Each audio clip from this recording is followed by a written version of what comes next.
Appreciate everyone joining today, and think a very relevant topic as we look at the economy of Kansas and also the labor market. But first, I want to reflect a little bit. Hopefully, I see a lot of folks joining from across the state. We had a wonderful basketball game last night, and as Jeff mentioned, I am a graduate, both with a bachelor's and master's degree from Kansas State University, along with two kids who have completed their education there. So you can obviously tell which way my heart leans towards last night's result. But I think any Kansan would agree that it was a wonderful game to watch, and probably the blood pressure level up throughout the state last night was up pretty high when they went into overtime. So what a great game to watch, regardless of which fan base you're from.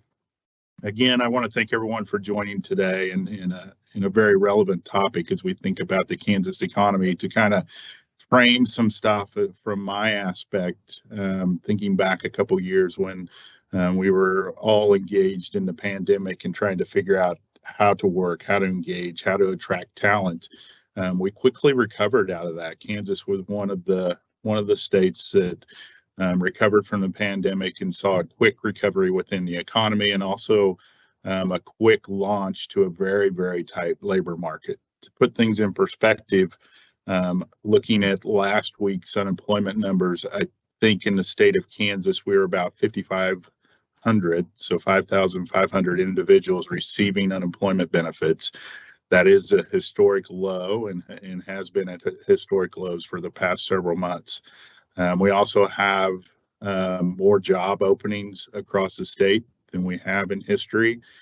Just on our job board, kansasworks.com, we have a little over 65,000 jobs available. So you can kind of equate the number of jobs available for individuals who are unemployed, and that has steadily trended upward as we recovered from the pandemic. I also want to reflect that roughly 2.5 years ago, the agency published the Framework for Growth, which was the first economic study for the state of Kansas, and first economic study for the state of Kansas since the late 1980s.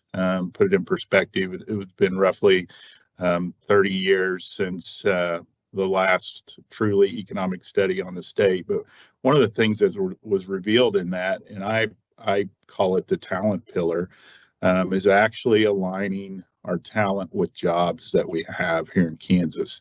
I will be the first to admit, based on my experience both in post-secondary and secondary education, Kansas does a great job educating people.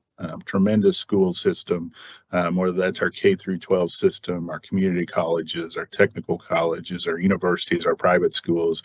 We do a great job educating and training individuals.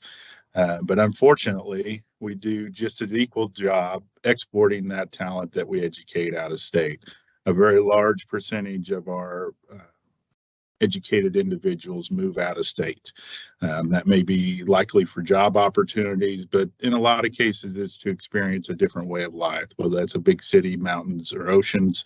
So we have to kind of think of that. How do we do a better job of keeping our talent here in Kansas? How do we do a better job of aligning our training and our interests in our young adults to jobs that are available in Kansas?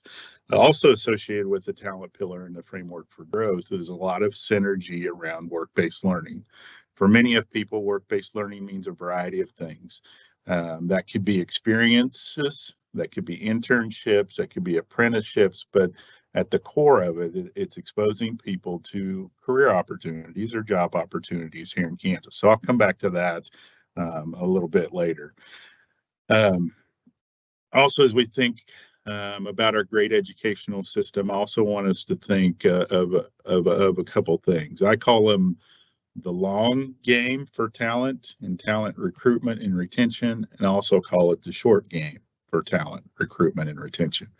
Obviously, the short game is very challenging. Those companies across Kansas or sectors across Kansas, it doesn't matter if you're hospitality, lodging, healthcare, manufacturing, whatever it may be, just about every employer Every business in Kansas has a need for talent. So that would be what I consider the short game. Are you making connections within the community? Are you part of the community as a whole? Are you engaged with your community or technical college system or your local USDE, your K through 12 system to really attach your name and your jobs to the talent that's exiting those educational systems, whether that's a recently high school graduate or somebody graduating from a technical or community college or a university.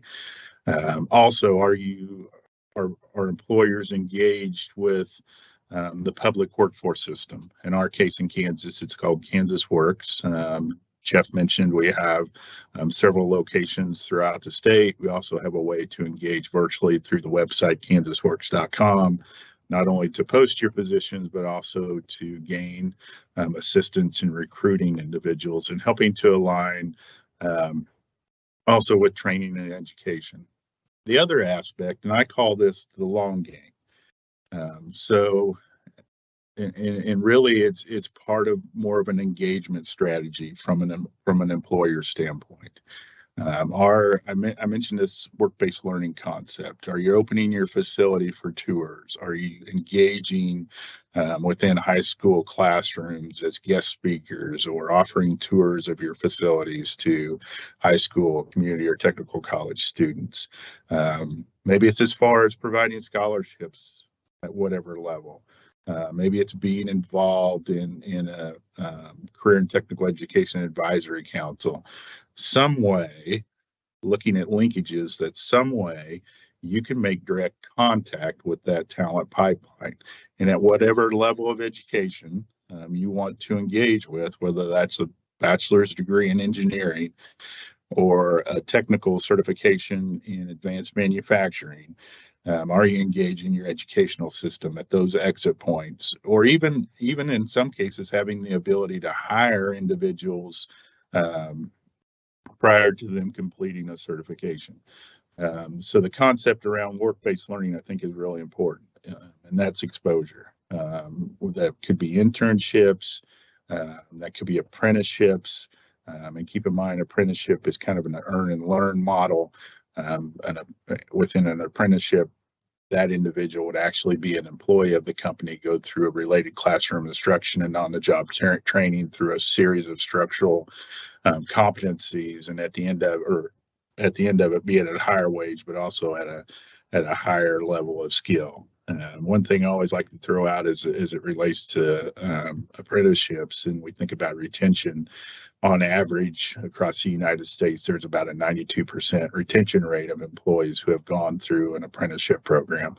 Also, to put that in further perspective, within our own agency, we have 2 apprenticeship programs, and we have experienced similar results with our retention rates. In a lot of cases, and when I say a lot, roughly about 60% of our individuals who complete apprentices move within the organizations to a more manager type program, manager type role. So I want you to kind of think about that too. I mentioned a little bit about engagement, and it's a great pleasure to have a good friend and a good colleague and a good partner in crime, so to speak, with us today, Dr. Greg Mosier from Kansas City, Kansas Community College. As I think about employers looking at the long game, this is a great opportunity to engage with our higher education systems across the state. Greg's going to share with you, I'm sure, many examples of the programs and how community and technical college systems can deliver on a larger scale, or a very targeted scale, or a very customized scale. But this is a great opportunity for business in general to create that linkage from your talent needs to, I'll call it, a warehouse of talent within our community and technical college system, or even any school level across the state, as far as engagement. So when we think about the short game and talent recruitment, we have the immediate need, we have the want, the desire right now to fill positions. But I also think there's just as equal value and putting efforts on that long game of engaging young adults or engaging people in their first couple years of higher education or certifications or whatever that may be, to demonstrate that there's opportunities right here in their back door, opportunities right here in Kansas.